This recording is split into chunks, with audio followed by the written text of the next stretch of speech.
We found the place just after dawn. There was a string of 6 pools ringed with yellow-plumed reeds, like a bracelet of sapphires set in gold, deep, deep pools of beautiful water in the midst of a grand expanse of rich buffalo grass. It was too incredibly good. I was trekking alone that trip, the only white man there, and tired out by all the night's work, the long ride and the searching in the bush for the lagoon, I had gone to sleep after seeing the cattle to the water and grass. Before midday, I was back among them again. Some odd movement struck a chord of memory, and the night at Low's Creek flashed back. Tails were swishing freely, and the bullock nearest me kicked up sharply at its side and swung its head round to brush something away. I moved closer up to see what was causing the trouble.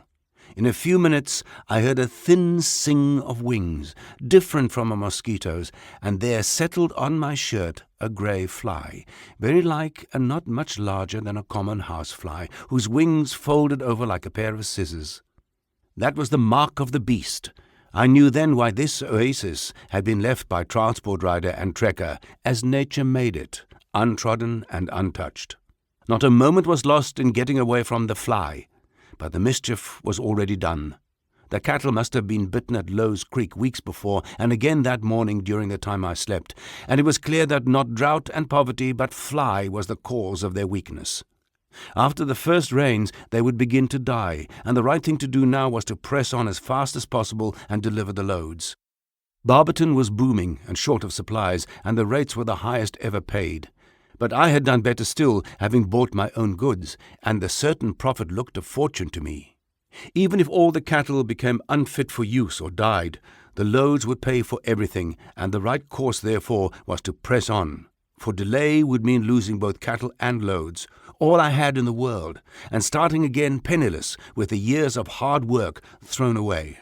So the last hard struggle began, and it was work and puzzle day and night without peace or rest, trying to nurse the cattle in their daily failing strength, and yet to push them for all they could do, watching the sky cloud over every afternoon, promising rain that never came, and not knowing whether to call it promise or threat. For although rain would bring grass and water to save the cattle, it also meant death to the fly-bitten. We crossed the Komati with 3 spans, 44 oxen to a wagon, for the drift was deep in 2 places, and the weakened cattle could not keep their feet. It was a hard day, and by nightfall it was easy to pick out the oxen who had not lost out a week. That night Zoli lay down, and did not get up again. Zoli, the little fat schoolboy, always out of breath, always good-tempered and quiet, as tame as a pet dog.